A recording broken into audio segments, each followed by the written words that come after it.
let me do the quick intro of who we are, what we do exactly. So, Shriyam, if we can start, uh, that would be great. Mm. So, hi all, thanks for joining us today for the panel discussion. I'm excited to learn about scaling up, especially in climate smart agri from everyone. Before we jump into the panel discussion, let me just walk you through who we are, what is NSRCEL. So NSRCEL is the startup incubation hub of Indian Institute of Management, Bangalore. It was founded by an endowment grant from Mr. N.S. Raghavan, one of the co-courses. It is the Entrepreneurship and Innovation Center of IIM Bangalore. Our aim is to catalyze the entrepreneur ecosystem in India and abroad. That's what we are. Um, as a part of NSRCEL, we run circular economy incubation program. We can move to the next slide, where we incubate startups working in the climate smart agri, plastic circularity, and grass circularity. So, if you are a startup building in this space, we would like to listen from you. Would like to know more about what you are building. The application links are open. What you will expect from us is that we will help you in value proposition, business model, alternative source of funding, impact metrics readiness. We will also channelize a lot of corporate government partnerships for you. Uh, Maybe if you are a for-profit or an LLP with minimum 1 year in operations and with a demonstrated POC, please apply. Uh, in the next slide, we are showcasing the QR. We will also drop a link. That's a quick and short intro about the program as well as about NSRCell. Now let's move on toward uh, today's panel. Uh, Today, we will be talking about how we can scale if you are building, especially in climate smart agri. And we have a fantastic panel today. First, we have Ramu. He is Executive Director for Center for Sustainable Agriculture. Nidhi Pant, co-founder at S4S Technologies. Hemendra Mathur, venture partner at Bharat Innovation Fund. Bhanu Prasad, who is coach at Impact Innovation and Entrepreneurship Digital Impact Square. So we have a diverse panel, someone from the ecosystem, a startup founder, someone from a VC ecosystem, to help you get driver's perspective. And the moderator for today is Rajesh Gupta, co-founder of CGEM. So a startup founder is going to moderate the session. So he will try to bring insights which you can take away uh, and which will help you in your journey. Rajesh, over to you. We can start the panel. Okay, lovely. Thank you so much, Akshay. Hello, everyone, and a very good evening to the panelists. Very lovely to see you all. Very exciting session for me as well because, two of my mentors are here. Dr. Ramu, who have been associated with for the past 4 years since my days in NCNF, and Hemendra has been a designated mentor by NSRCEL to the venture. Lovely to see you both and welcome again, Nidhi and Bhanu. So before we start the discussion, just setting the tone of the webinar would be most helpful. So in the webinar, we'll probably we'll try to move from what is climate smart agriculture, what does scaling really mean, and how have you done it or how would you do it? So every founder who or everyone listening to this conversation leaves with some concrete steps. The discussion would be divided into three chapters of 15 minutes each, and we'll try to keep some understanding from each chapter aligned to our startup founders. So starting with, let's make it interesting by coming to a common ground of what is climate smart agriculture, and just try to kill some buzzwords. So my first question probably to you, Nidhi. Um, it's very difficult for any kind of startup founder to explain what they do to their family. but primarily who people who are working on climate smart agriculture. When you first told your family, what image popped into their head about what you do and what's happening with your venture? For my family, first they were not very aware of what climate smart agriculture is. So I explained them that we have messed up the planet and we have some bad effects, but we also want to put food on the table for all of us. But we want to do it in a way where the farmers prosper, which means their income increase. And at the same time, the earth is nurtured, which means that we do it in a way in which we keep the protect the planet for the future generation. So those are the two values through which we lead. And at the same time, there are also risks because of climate change. So everything starting from livestock to fisheries to our landscapes need to be protected from any risks that are caused because we have done something wrong. So we first need to help to produce food to protect the nature, support the farmers to and also help them uh, uh, make sure that they can adapt to some of the risks that are associated with climate change. Mhm. And uh, I think you have given a very I am not sure whether whatever you have said would have, conveyed the understanding to your family in one go. I know it might have taken a bit longer for them to understand what you really do. But Dr. Ramu, you have been in this space for, I don't know, I should say decades, sometime. You have been through the rise and fall of standard certifications, buzzwords such as organic, natural farming, regenerative agriculture, and now climate smart agriculture. How, what happens here? How do you explain climate smart agriculture to, newer generation, younger fellows who work on CSA? So very initially, when we started our work, we were talking about the degradation, uh, biosafety issues, and all. And then we were also talking about the economic crisis, which is leading to the farmer suicides. So now the third layer is added as the climate risk.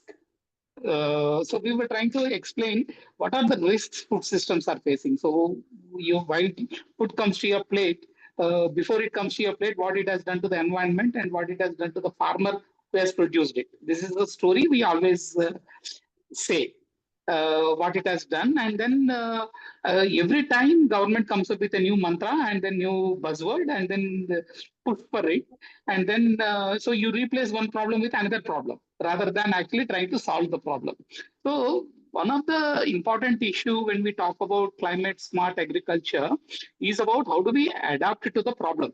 I think that is the important issue because the problem is much bigger and then you cannot stop the problem today. How do we adapt to the problem, say, is what we were trying to tell people. So either the consumers or when we engage with consumers or when we engage with the producers or when we engage with the policymakers, essentially around that. And this is very little understood in terms of adapting to the climate change. Second is, in long run, how do we also reduce the problem? Slowly can we mitigate, and then how do we adapt? And then mitigation is not only the responsibility of the producers. So what is the responsibility of consumers? What is the responsibility of the policymakers? This is what we are trying to engage with. But to be honest, very little is understood. People go by identities, and still the fight goes on between hair-splitting debates on organic versus natural farming versus something else, and then the sustainable agriculture versus climate smart agriculture, these kind of things, rather than trying to understand the problem and issues. I think it's a Mm-hmm. long way to go. Mm-hmm. So what do you exactly mean when you say ki what are the main problems? So what problem apart from other things, what problem you would attribute it to the term regen agriculture or climate smart agriculture? Is it very narrowly focused when we say only climate One, right now? correct. Yes, because the whole ecological crisis we are facing in terms of degrading natural resources is a big issue. The soil is becoming unfertile, and then it is not able to produce what it is supposed to produce. And then the problem we are trying to solve it is by doing more of the same, by adding more of the fertilizer rather than solving it. Similarly, we use so much irrigation and then create so much irrigation potential, and then still we want to create more rather than trying to augment water in a more sustainable way. So these two are the major issues I think agriculture has to face today. The second is when there is a changes happening with climate, and then the risk with climate is increasing in terms of say droughts, floods, kind of thing. The cropping patterns or the production practices are not changing. They're continuing to do the same thing, and then they want people to adopt. Say, if you look at least we are talking about climate smart agriculture for the last 5 years at least, more seriously. Government of India is talking about it. Everybody is talking about it. And look at the area under rice increase in the last 5 years. Tremendously, it has increased. Look at the area, the chemical fertilizer usage. It has increased tremendously. Look at the area under water irrigation, and then particularly ponding conditions it has created. It has increased significantly. So we are making wrong choices and then asking people to adopt at their own cost. So that clearly shows that we are not understanding the problem clearly. Because one of the reason I feel is we are trying to solve the new age problem with a old age mindset. So 50, 60 years knowledge or 1,000 years back knowledge. They're trying to use both of them to solve today's problem, tomorrow's problem. Very, very well put, Dr. Ramu. And I think you have given us a typology for the startups coming up in the ecosystem. Primarily, the startups working with the producers on the ground are mainly looking at either trying to solve the fertilizer problem or the irrigation problem in whatever capacity that they can. So, Himen, coming to you with this particular segue, scaling is the most overused word in pitch decks. I've used it thousands of times. Even today, my numbers are scaled so much.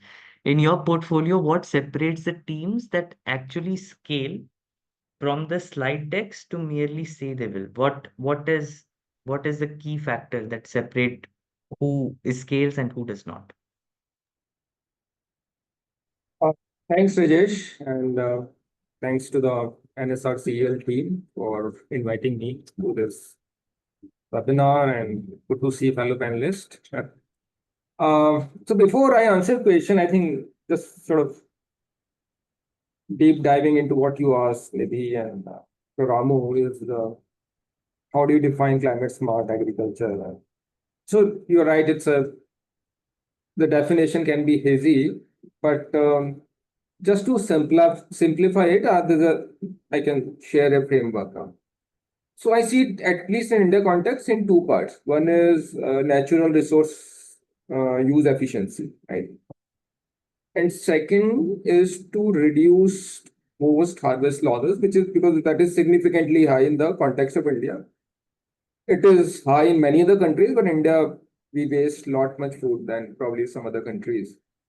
And when you look at resource use efficiency, two big resources in agriculture, one is water and second is soil, right? So anything which you improves water use efficiency, currently it is 50% as compared to 70, 80% in China and much higher in some of the other countries. You are saving a lot of water, right? And soil, we all know, the right NPK mix, making sure there's enough soil organic carbon, making sure there's enough micronutrients. So I think these are some of the key components for me. Any solution which is improving it is climate smart agriculture. On reducing losses, again, there are two buckets. One is pre-harvest losses, which is essentially because of pest attacks or some weather event and stuff like that. So how do you minimize that? Thankfully, there's enough technology available to predict a lot of these events and act upon it. And the post-harvest losses, the kind of work as far as is doing, using dehydration or farm level processing, farm level storages and things like that. So this is kind of my framework when I look at climate smart agriculture, probably oversimplified, but sometimes it helps you to think better. So I think that's on your first question. On scale, so I think you're right. Startup to scale up is a very interesting journey. To me, there are a few sort of benchmarks to it. So the very first benchmark to me is establishing unit economics. And when I say unit economics in the context of agriculture, it's a bit complicated, right? Because the value chain is a bit elongated, right? So what it means, if you're selling to farmer or if you're buying from farmer has to either save money or make money. So if he pays a rupee, he needs to make 3 rupee, 5 rupee or save equivalent amount, right? Your vendors, your suppliers, your collaborators, and each of them should be making money. The incremental revenue or value added should be higher than the incremental cost. And then as a startup, of course, you should be making money, right? So I think establishing unit economics across the value chain is critical. The reason I'm saying it because sometimes you look at unit economics at a company level or at an formal level, etc., where things start getting distorted. For unit economics to work, it should work across the value chain. So that's the first stepping stone to scale, right? And that's where I think 90% startups falter, even to either define it, understand it, and sort of end up doing it. It takes millions of dollars to get there for a lot of startups, and it's not established. And second is, of course, to me is also clarity on your GTM. What are the channels? Even having a clarity on there, that is a good pointer towards scale. Okay. Another pointer, which is there has to be someone who's going to be paying for it, right? So of course, probably in case of deep tech startup where the revenue comes very late, it need to be defined in a different context. But I think in agriculture, you need to be at some stage need to have paying customer, whether it is an institutional customer or a corporate or a farmer or an FPO, right? So I think these are all indicators, and it's hard to generalize scale, right? But yeah, I think these are the sort of milestones. I won't necessarily put in terms of revenue or profitability, etc. That's a function of how investors think, and each investor has their own thesis. But yeah, I can tell you, I think as an entrepreneur, at the bottom of your heart that you are ready to scale. You can tell investors some other story, or you are not ready to scale, right? But I think most entrepreneurs know at the bottom of their heart that are they ready to scale, yes or no. I think it's up to investor whether they get the same confidence as startup.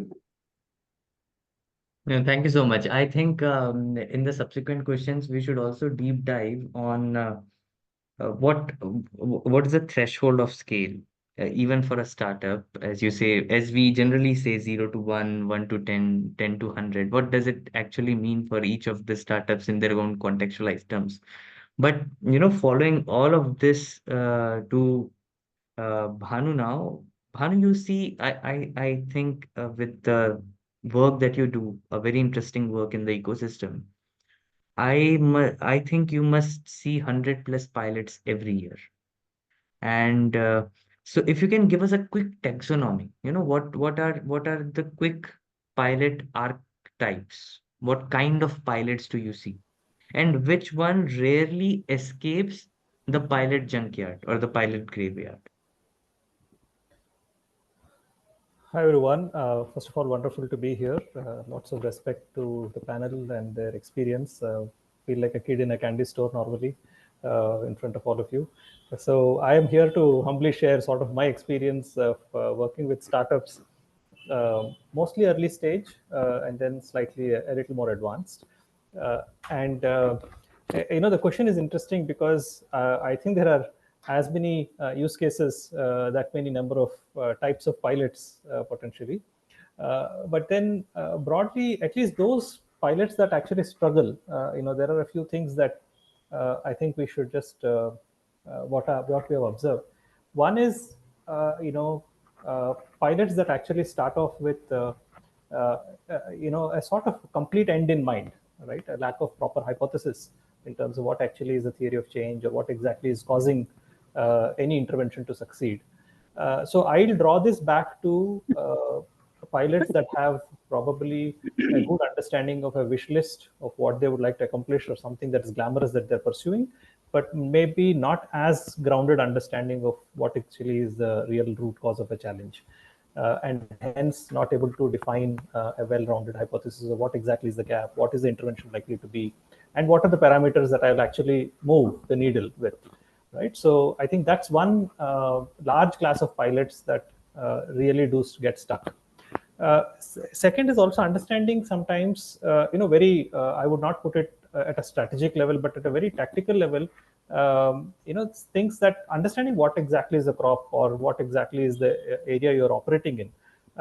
Just like education has, a cyclical nature, crops also have a cyclical nature. And, if you plan your pilots wrong, even by a few weeks, sometimes you could end up just waiting for another cycle completely.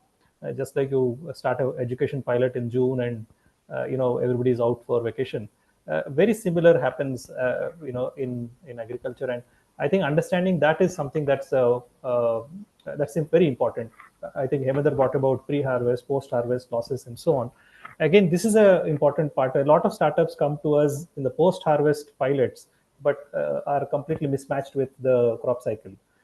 And you basically can do more research at that time rather than actually going on the field, because your crop is standing or probably not in the right timing.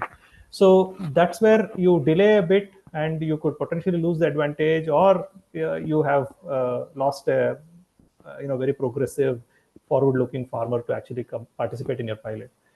A big thing connected to this is lack of capturing that early adopters, right? So a very small, these early adopters are not very uniformly spread in India, right? So there are pockets of these early adopters who are probably willing to take a risk, trying to do something different, who have a very progressive mindset. Also being able to capture that set of farmers initially, I think that's something that we should really think through. Where can I get this insight? Maybe a good an FPO partner or somebody who understands the ground situation, a particular geography, cultural backgrounds, propensity to risk. A lot of those things I think are very important to understand those. So these are broadly the classes in which I would say startups potentially get into an area in their pilots where it's very difficult to come out, or they just lose time. I wouldn't say it's not reversible, but it is just that you lose time.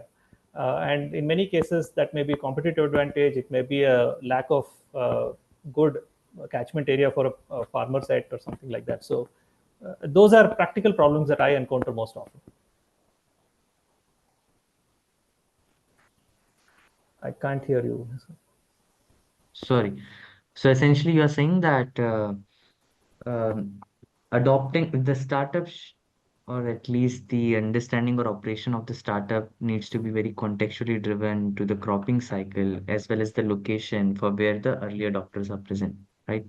I think we are coming to an understanding, thanks to the panelists, that climate smart agriculture, anything that is solving a problem arising from climate change or solving directly for climate change in some sense through agriculture or agri supply chain, allied sectors. And scaling would need a lot of systemic uh, systemic pull rather than push. You have to be at the right place at the right time, having the right tech to, go wherever you want to go. Coming to the second, chapter, you understanding from pilot to system readiness, and again starting with Unity.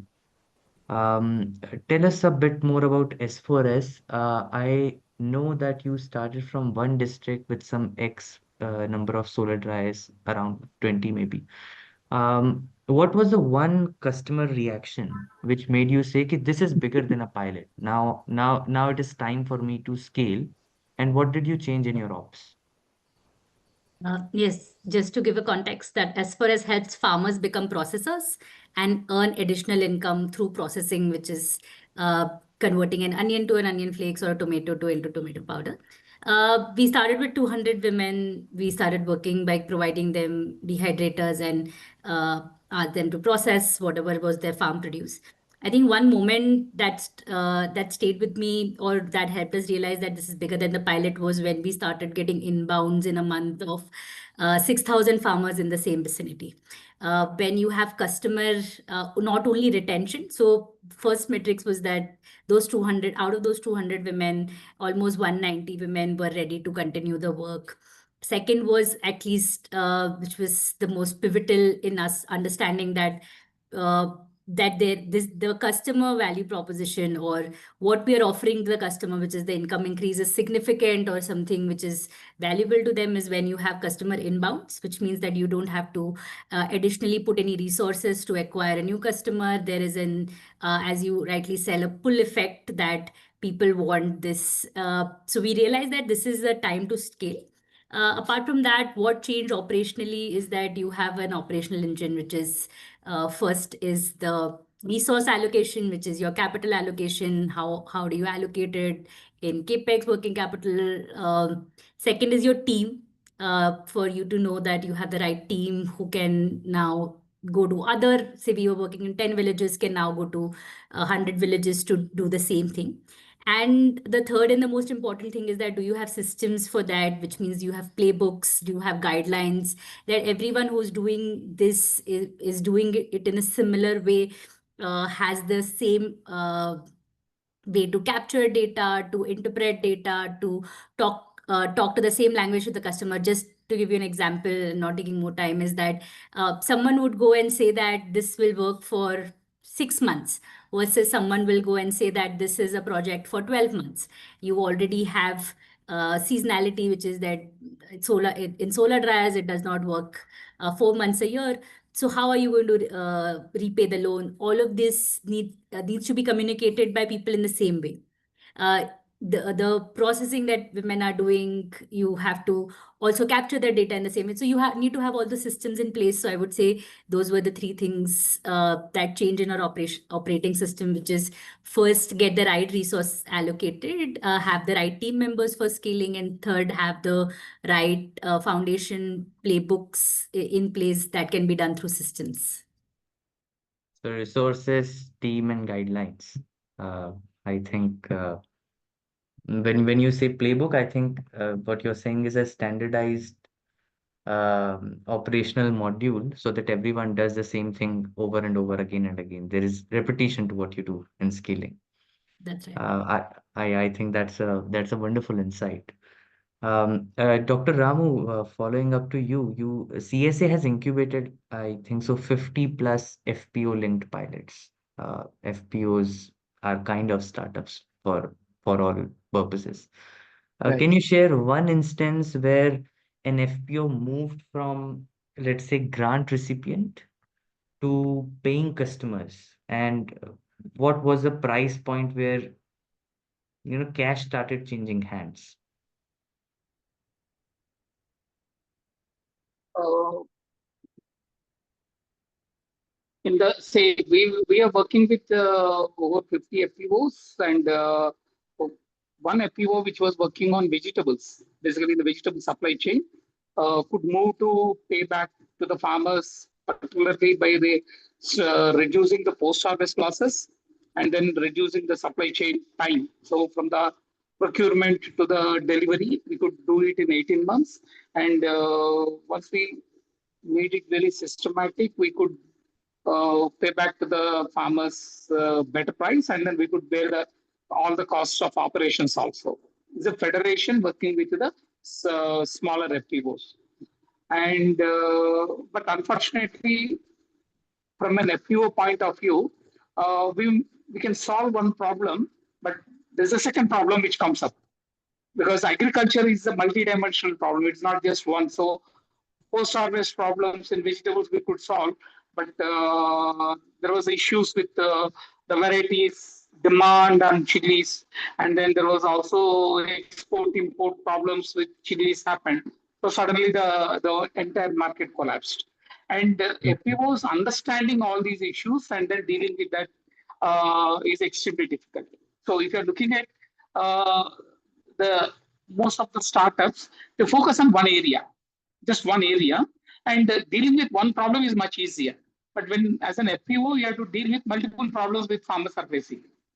And that too in a situation where you're starved for the cash flows because you don't have much capital, you don't have access to any of the financial instruments as well. So whatever is available is very low.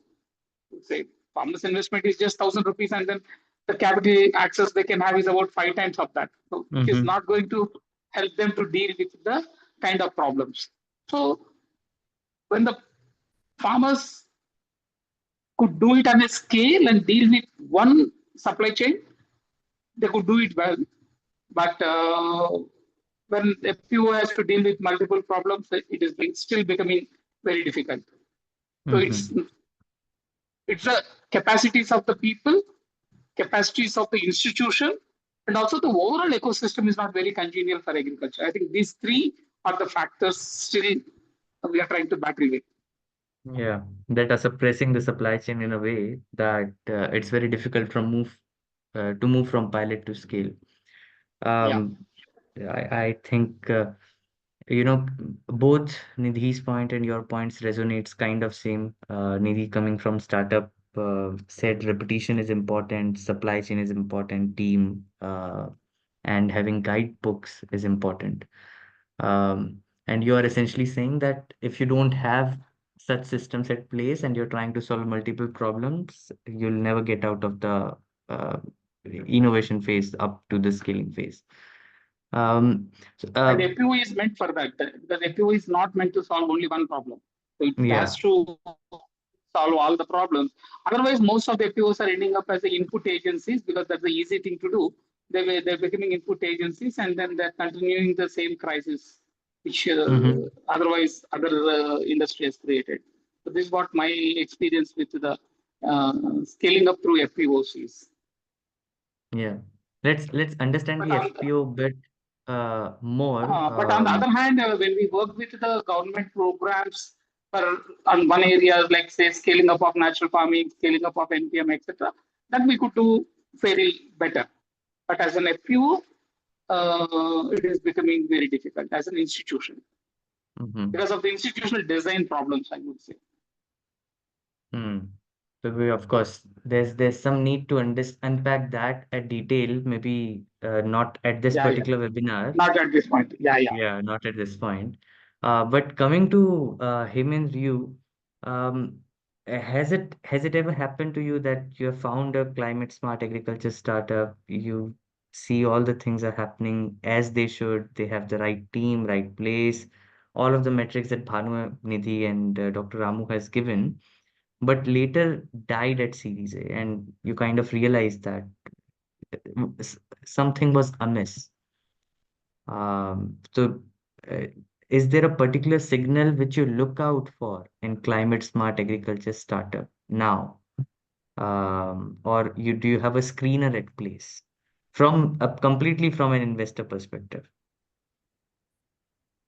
Frankly, it is hard to classify a startup as purely climate smart startup, right? Except a very few. So let's say most market linkage startups in agriculture value chain, right? Of course, as far as is here, but let's say likes of the Heart or a Big Heart or a Farmart, in a way they are also sort of making supply chain efficient and improving energy efficiency, labor efficiency, sort of reducing post-harvest losses, right? So I think these are the intersections which we need to understand, and there's no harm, in some way they're also climate smart, right? So I think that is part of climate smart agriculture is kind of scaled and people see value, and of course startup can shut shop or cannot, well, it need not grow at the same velocity as which as an investor you expect them to, but there could be multiple reasons for that. But yeah, there are few startups which are essentially, I would say, on the water use efficiency, like surf, AF polymer, cultivate, industrial, right? Doing very fantastic work. But I think especially for these kind of startups which are working at the grassroots level, unfortunately, Series A is still far. Most of them are at a seed stage. And that's where I believe we need to invest heavily in the public ecosystem for these solutions to grow, which in some ways means capital, like more catalytic capital, grant capital, and affordable debt and things like that, blended finance, right? And then the support by the government in terms of policy push, infrastructural support. So I think that is where a lot of climate smart agriculture solution lies, in my opinion. If you take out the market linkage part, uh, I don't think they are ripe for venture capital, most of them, right? And the kind of capital they need is unfortunately not easily accessible. So we keep on talking about, rice and sugarcane being the largest guzzlers of water in the country, and there are solutions, right? So what's stopping them? What's stopping them? Why the adoption is low? Who's going to pay for it, right? Unfortunately, I think one thing which is, though we make so much halla about climate smart agriculture and climate risk, as a consumer, are you willing to pay for food which is more sustainably produced? Forget organic, forget natural, right? Do we have labeling on the products that this packet of rice has consumed so many liters of water, right? Or this, can we say this rice has been sustainably produced and we have saved so many liters of water in that process? And will you pay premium for it? Right? So I think that's where it's kind of got stuck, And in my opinion, any solution can ride on subsidy or some other intervention for a period of time, but for it to be a long-term solution, ultimately someone has to be paying, and in this case, people like you and me, right? Yeah. So I always say that the demand side story continue to be very weak. I'm very hopeful about millennials, Gen Zs. I find them far more aware, far more responsible than my generation when it comes to climate. So I think we need to create that momentum, and then these solutions start picking, right? It's not necessarily about saving natural resources. It's also about, in some ways, it translates into higher productivity. More water doesn't mean more production, right? In fact, we did a water challenge with Nudge Foundation supported by DC Shriram. And I think the one big learning was the narrative is not shouldn't be around just saving water. It should be around that you can be far more productive with less water, right?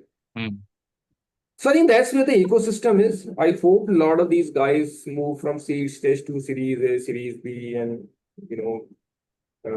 and become sustainable on their own. So I think that's where it is.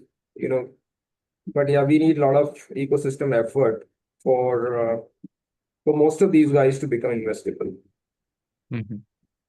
So as as you've already mentioned that we need a better public infrastructure ecosystem space for these guys to be at a Series A stage, and I think that's my cue for you, Bhanu.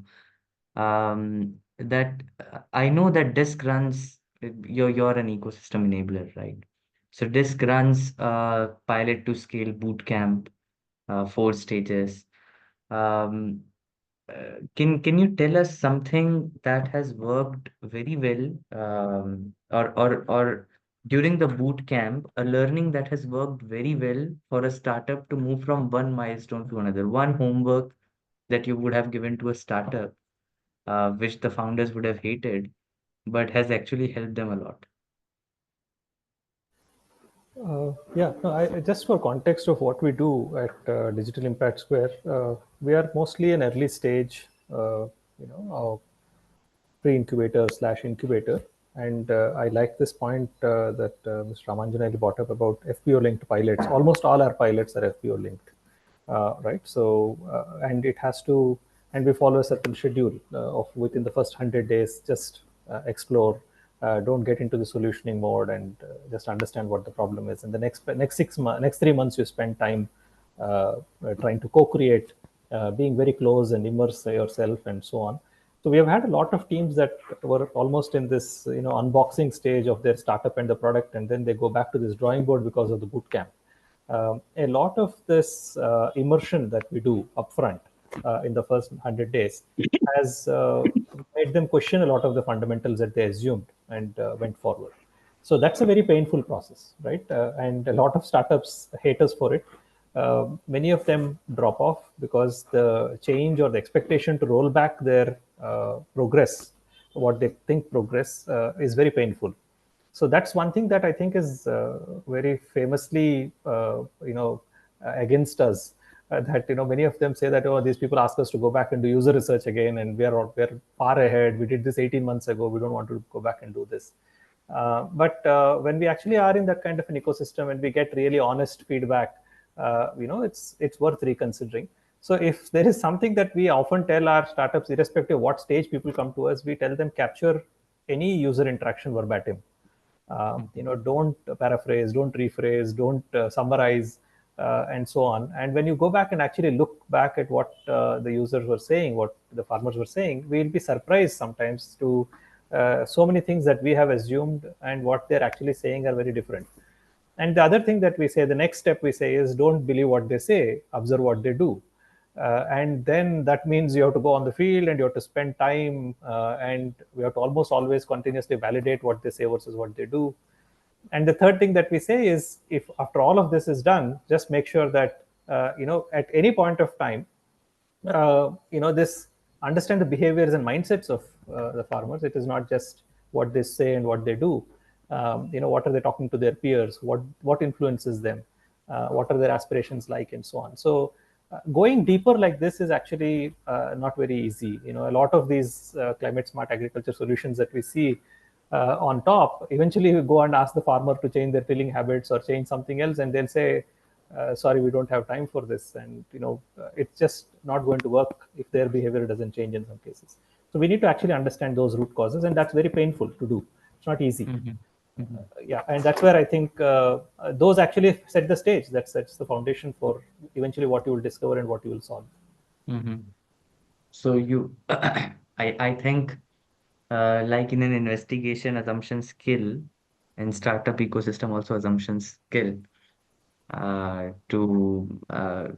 think it's a very concrete blueprint for anyone listening to this side of the story, that user interaction verbatim, no paraphrasing, no rephrasing, no summarization. Yeah. We would have introduced a lot of our biases unknowingly Yeah. in the process of summarizing. Yeah. Okay.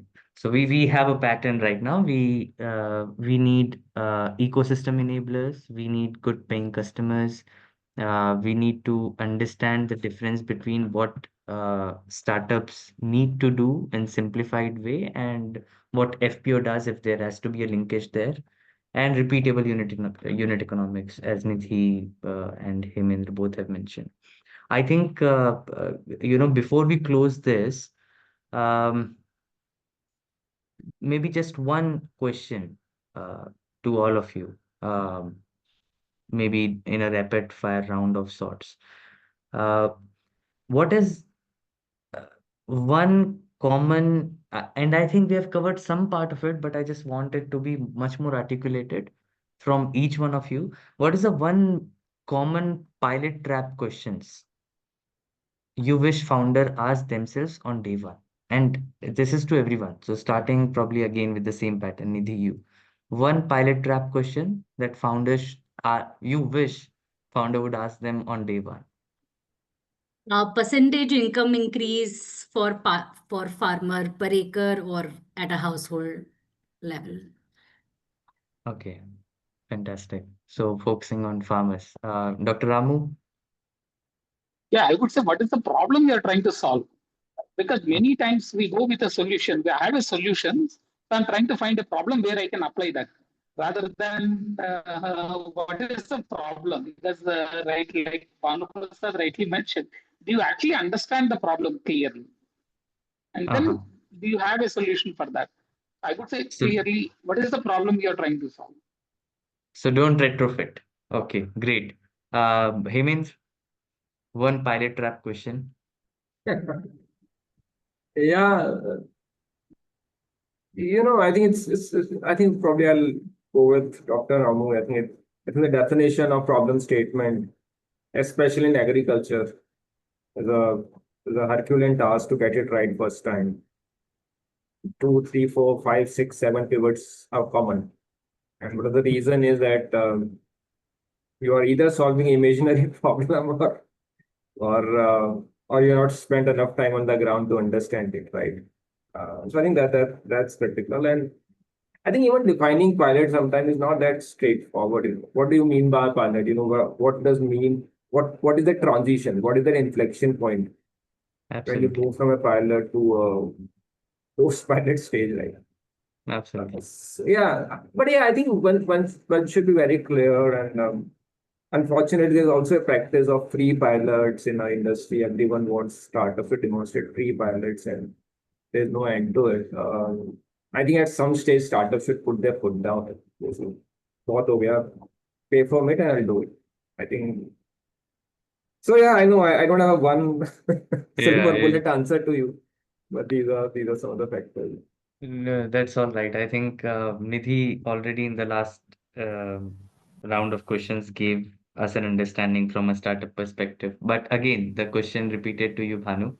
Yeah, no, One pilot yeah. trap question. Yeah. No, I think after the most important problem related aspect, right? What exactly is the problem I'm trying to solve? The next is, where does this problem actually lie within the value chain? We see a lot of times a very point focus on the problem. I don't know what's happening to the left of this or to the right of it. And many times having that value chain understanding will eventually, help you in your business models and to go to market and everything else. But more importantly, it will help you understand the scale, scope, who are potentially my partners, who are my potential competitors. Everything you will be able to understand if I understand the value chain better. I think that value chain understanding is so critical. It just makes sense for me to understand what the landscape is. Okay. Lovely. So I think what's the problem? Your unit economics, or at least one metric towards your customers, or toward downwards toward your value chain, as Nidhi mentioned. And where does the problem lie? I think for audience, pick whatever insight that terrifies you the most and turn it into a 90-day experiment to see what works best for you. Um, so I again thank you all of the panelists for giving, precious time. We would open it for 5 minutes or 7 minutes of Q&A, depending on the um, hosts of the webinar, NSRCEL. Again, a big thank you to NSRCEL team, to Hemendra, Dr. Ramu, Nidhi, Bhanu. Thank you so much.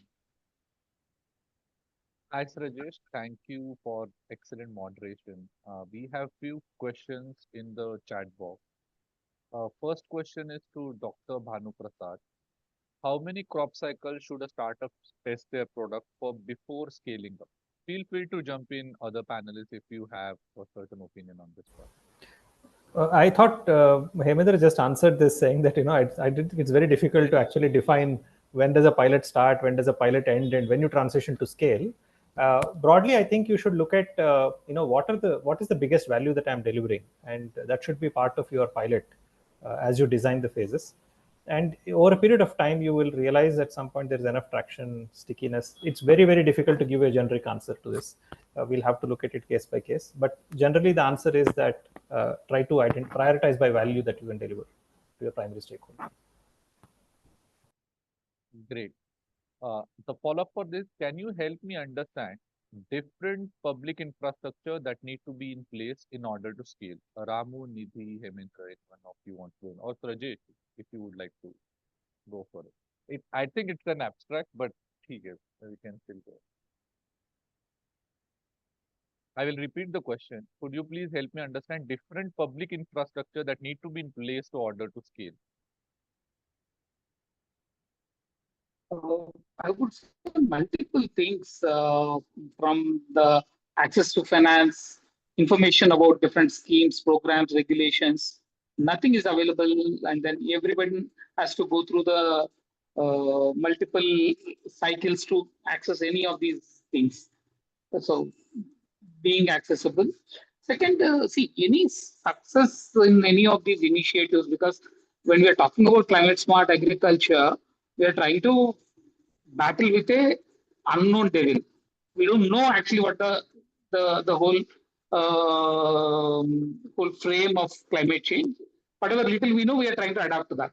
In that situation, government's responsibility is to set up that public ecosystem where people can get the larger input. Now that is not there. So we including simple informations like what is happening with the weather. So every year it has become a farce. In say in March there is an announcement saying this year we are going to have a regular rainfall, and in July we announce that there is a drought. And this has become common for the last 5-10 years, kind of thing. So even if we can't streamline such information and make it available, there's no startup, no civil society organization, no FPO can do these things. So what individual small organizations can't do should be the public infrastructure. And that should be the responsibility of the government. Got it. One follow-up question from my side is, while approaching farmers or approaching FPO was seen as one of the crucial aspects if one wants to understand if the solution that they are developing has the viability or not. What are the key aspects that one should keep in mind while approaching? Or is there any secret sauce while approaching? Let's say for corporates, we have different playbooks to approach. Is there any playbooks kind of sort while approaching FPOs or farmers? I think from my side, there are two simple things which any startup should remember. One, what is the problem they're going to solve? Like I mentioned already. Second, what is the benefit farmer is going to get? Don't promise moon, but explain them in a simple way what is the problem there and how you are going to solve them. Because most of the solutions we are talking about, farmers might have tried already, either directly or indirectly, and it might not have worked. So we must be in a position to convincingly communicate to them how you are going to solve the problem. So be honest with them, because many startups, they just like they talk to the venture capitalists about promising the moon. They promise the moon to the farmers also. I think that's what we are seeing many times. So if they can be honest with them, I think most of the farmers will listen. Got it. Bhanu, Nidhi, Hemendra, you would like to add anything? Yeah, I think it can't be more important than that. Working based on trust, I think, is very important. There's enough fatigue in the community of doing enough pilots and people not showing up after a few months. So working based on trust is very important. Working through an FPO, hopefully they have the right kind of captive group that you can test it on. Got it. Yeah, I think I would like to add one thing which is a lot of times we are going to these FPOs and and telling us that this is the solution, but for us to understand if this is a real problem to them, and for different target groups, the problems also vary. I think another thing is that how welcoming or forward looking those farmers are to any sort of behavioral change, or what is their intent in adopting any practice. I think one very good example we have seen is for Pani Foundation. When the Farmer Cup started, when the collective farming group started, there was a lot of intent by the farmers or a group of farmers in every village to actually be part of the program. That is definitely a pull. I think those platforms like these also have the power to have a pull effect on farmers for them to try anything, and then it definitely has the network effect. So I think two things from my end which is that what is the need of the farmer for that solution? Do they actually need it, or they are just doing this for because we have bought this solution to them? And second is that what will trigger the network effect? Not all FPOs or not all solutions trigger network effect. Yeah, I think just to sort of reiterate, don't assume that farmer is ready for the solution. So go with an open mind Having said that, do some bit of homework, what crops, what geography, what farmer segment, right? Demographics, and don't go in a random way. One is to go and do research, which is different. Second is to look for a customer, that's different. So typically farmers like demos, right? So some bit of demonstration, figure out the local influencers or some progressive farmers who can probably understand the solution better. They can in turn communicate to other farmers.